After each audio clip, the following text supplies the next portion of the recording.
Good morning, ladies and gentlemen. Welcome to another edition of the Free American Hour. I'm your host, Clay Douglas. My guest today is Mesah. She's a spiritual medium, spiritual advisor, a ordained minister. Isn't that is there some kind of a conflict there with certain religiosity groups that would find it hard to be spiritual and a medium and a Christian too, isn't? And we kind of talked about that yesterday with John Comiskey. I think John's a little negative on it. I've got friends that run Bible colleges and have churches and Bible studies and are really good, intelligent people that understands how we've been deceived, and he calls it religiosity, being a pastor and all that. And it's, by the way, we've had a real debate going on, comments going on in the chat room about Yahweh and God and the Bible and some dusty little thing, a dusty book that's giving us all this knowledge. Where do you stand? What do you think? Well, I think that religion, the purpose of religion is to bind us back to God, so we have a personal relationship with God. And at that point, when we have a personal relationship with God, we are being the medium between God and the physical world. So I think there's dangers in psychicism. You know, the Bible says stay away from psychics, even though Solomon consulted psychics. There's a bit of a conflict there. But there's good reasons for that, because the psychic realm is very untrustworthy. It has aspects of darkness to it. It has aspects of light to it. But when you get into that realm and you cannot discriminate which is which, there is danger there. And I believe that's why the Bible warned against seeing psychics. There are a lot of psychic methods that I feel are not very trustworthy. You can get very bad information. You can definitely get misled. You have to get beyond the psychic level into the heaven world in order to really have a relationship with God, really have a relationship with Christ. So, but when we get to that level, then that is a different thing. We're all meant to have that personal relationship with God. And at that point, we're like a battery. We stand between the heaven worlds and the physical world. And as a minister or a priest, our job really is to be that intermediary or that medium point between the two, so that we are able to access the energy of the divine and bring it through into the physical for the benefit of everybody. And to be able to raise our vibrational levels, raise our consciousness, to have more of an awareness of God in our lives and our personal relationship with God. You know, Jesus was the perfect example of man as God. He was the Son of Man, he was the Son of God. He was both at the same time. And he was here to show us how we also could achieve that, because he never said he was the only Son of God. And he said, what I do, you'll do even greater. And he was telling us, you have that potential. I'm going to show you what it takes to fulfill that potential. So you have the same personal relationship to God that I have. And in that sense, we find salvation. I listened to part of the broadcast yesterday with John, and I loved what he said about your prayers should be your actions are your prayers. You know, Jesus really taught that, and I feel that that's so right on. But he also talked about there was no salvation, and I differ with him in that, because certainly the body is going to go. Even though the body is built to last for over 100 years, maybe much more than that, in our world, we don't usually hit that point, and our body can't stay in the physical, it goes. So the body cannot find salvation, but the soul is eternal. The soul is made of spirit, which was never born and never dies. So in finding salvation, it's about finding that connection with that part of us that is eternal and that never dies. And I feel that's what salvation is about. The physical... I really appreciate... I appreciate that view. I appreciate that view. Because I've said many times that exact quote, you know, you can do what I can do and more. You know, you could... So to me, you know, that's... I wouldn't be doing what I'm doing unless I thought God had put me in the position to do this. You know, everything that's happened in my whole life has set me up for this particular role. You know, and getting a message out, and it's really difficult to try to, you know, the Constitution takes care of us on religion. I mean, so you can bang your head against that Wailing Wall, or you can get on your knees and pray for a Cadillac, and you can stick your nose in the dirt and pray to Mecca. But to me, those are it's what Jake Wade calls religiosity, and it's ways to control and motivate masses against each other. It's You're breaking up a lot, Clayton. I'm having a difficult time hearing you. Okay, I don't know what I can do about that. It's okay.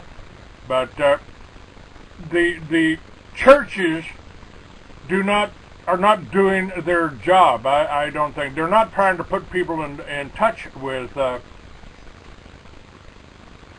God. They are trying to intercede with God. You know, praise God and send me the money. You know, Benny Hinn. Yeah, I totally agree with that.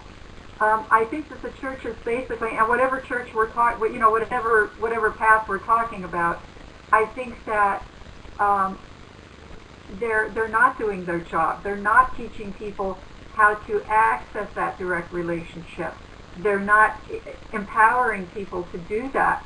They're you know, people that convert to Christianity often have a conversion experience where they'll feel that Christ energy, but then after that, there's nothing to support them in their growth with that relationship with Christ. I think that no matter what religion it is, they've become very stultified and very mechanical. They're not living. They don't give us those living waters. And, you know, I believe that the soul is thirsting for that.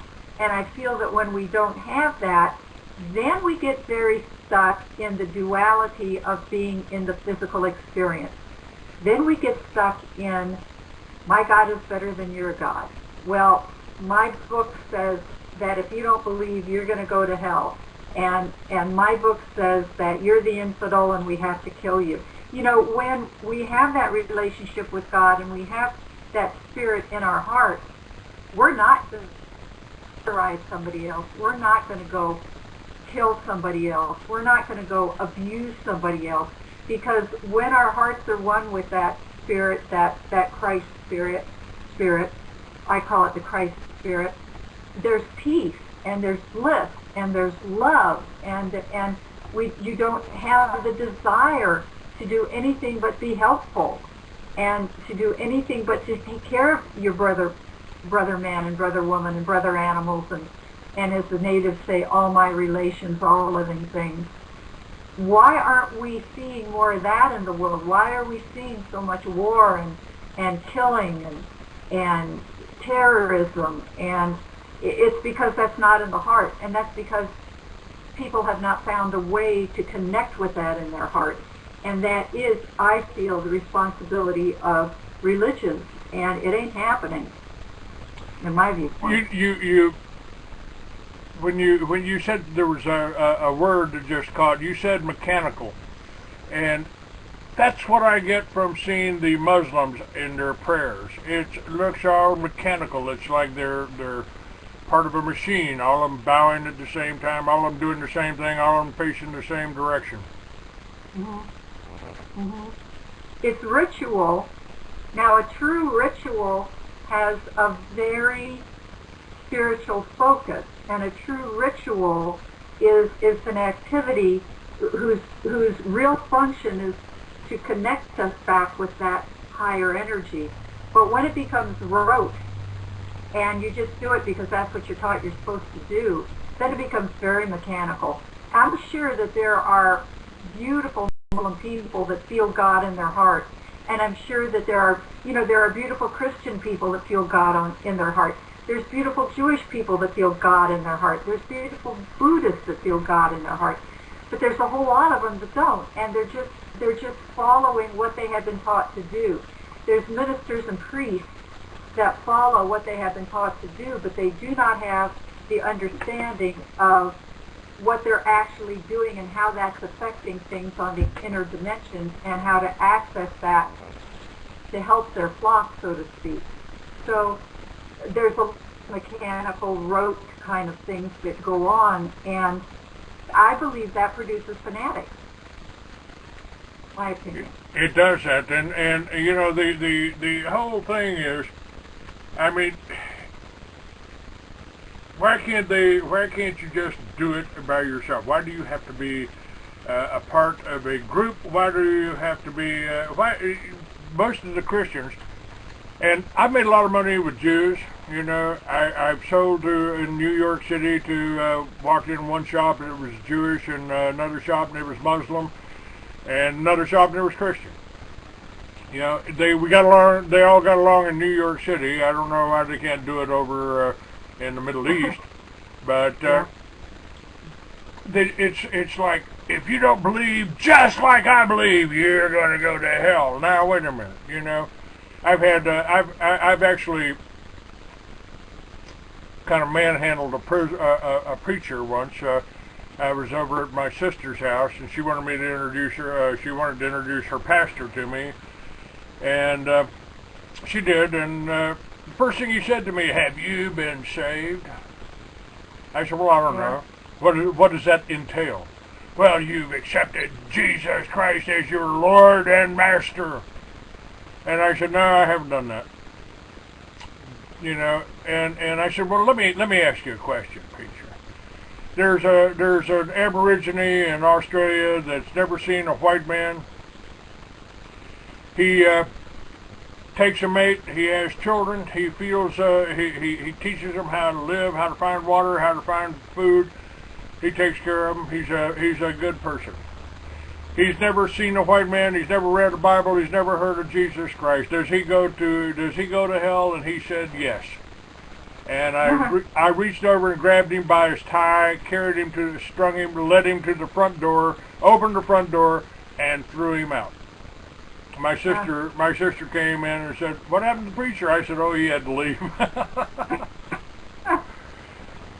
Yeah, I think that, for one thing, there's a big misunderstanding about Jesus being the Christ. You know, there's a level of consciousness called the Christ consciousness. Now, that level of consciousness is open to anybody that can reach that level of consciousness. Jesus was the way shower in the sense that he showed us what it is like when you reach that level of consciousness, because then you are one with the Father. He was not called Jesus the Christ until he was baptized in the River Jordan. He was called Jesus or Emmanuel. But when he was baptized in the River Jordan and that Christ energy came fully upon him, he became that consciousness fully in the physical body. And I think that, the churches, for the most part, not every church, because I've had some wonderful teachers that have helped me tremendously.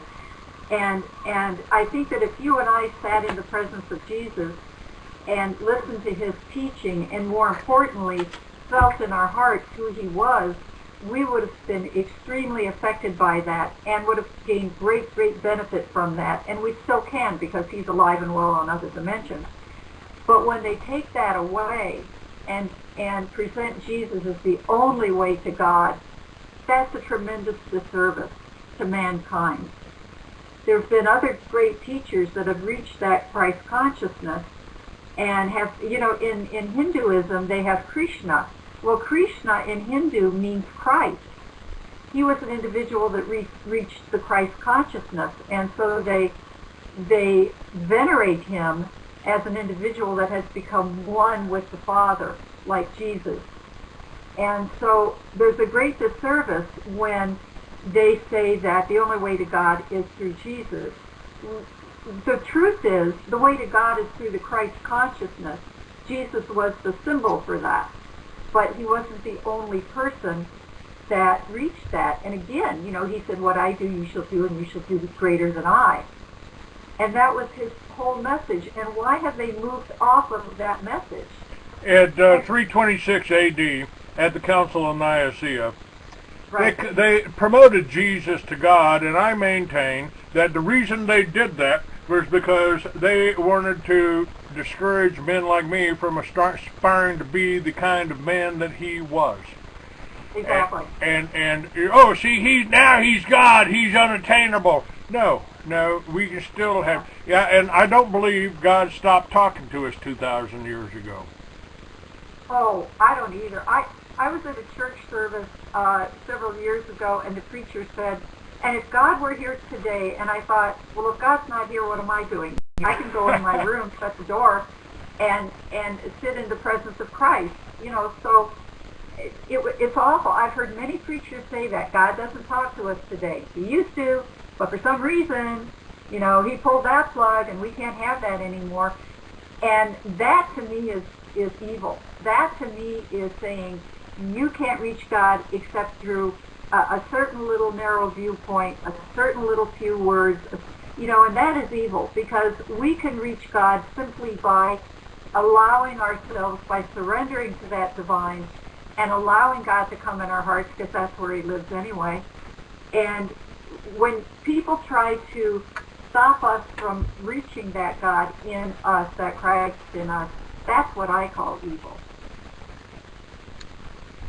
Don't disconnect me from my God. Don't disconnect me from what lives inside of me. Don't disconnect me from having that personal relationship, because that's what I'm here to find. My mission in this life is to find that relationship and to live in that relationship. That's how I feel. Do we have any hope of attaining that? I mean, it's I think we can do it on small levels. I think we could do it in villages and towns, or people that live in. I was talking about trying to do a village, and a woman called in and was talking to me. She said, "Well, we wouldn't be interested in your village because basically we've already done that. We live in a small town. We got farms all around us. We support the farmers, and they feed us, and we do just fine up here in northern Florida." And I said, well, that's great. That's the way it's supposed to be. We were, at one time, this country was built on these small towns and people from small towns and farms and ranches all across the country. And I still believe when I came up with the Liberty Village idea, it was just getting back to that village concept. The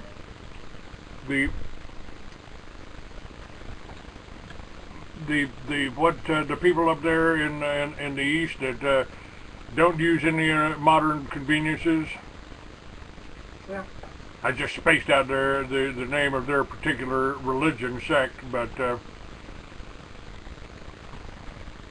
well, I think that living like that promotes more interdependence, and I think that's a good thing. Not dependence, but interdependence. And I think another thing that has contributed to the problems today is the family unit is no longer functioning very well.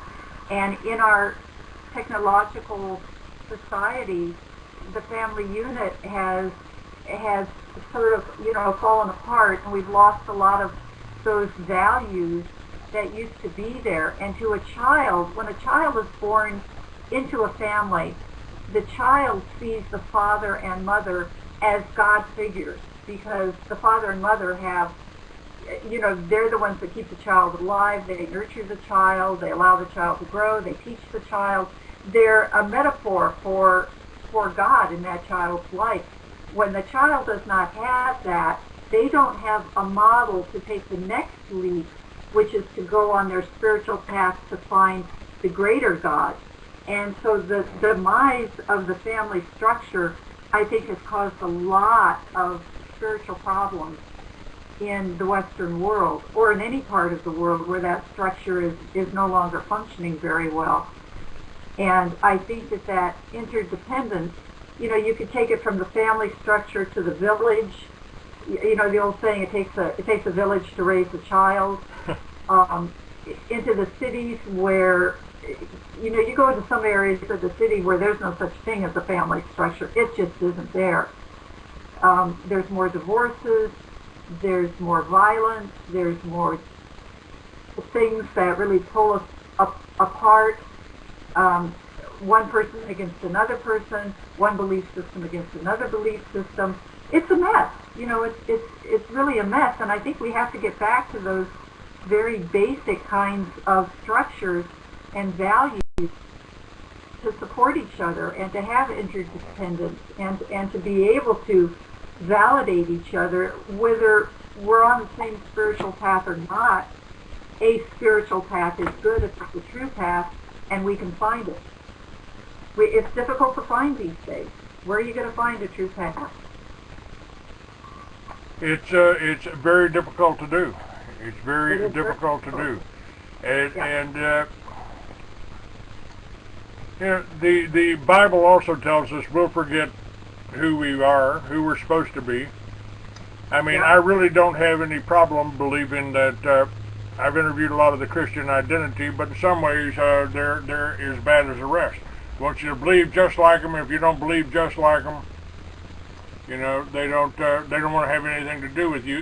And they use that against us. It's called divide and conquer, isn't it? That's right.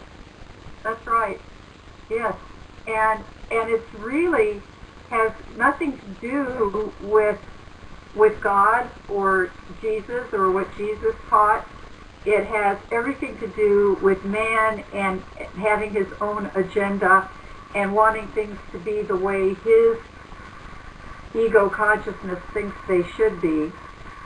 And that's very divisive, extremely divisive.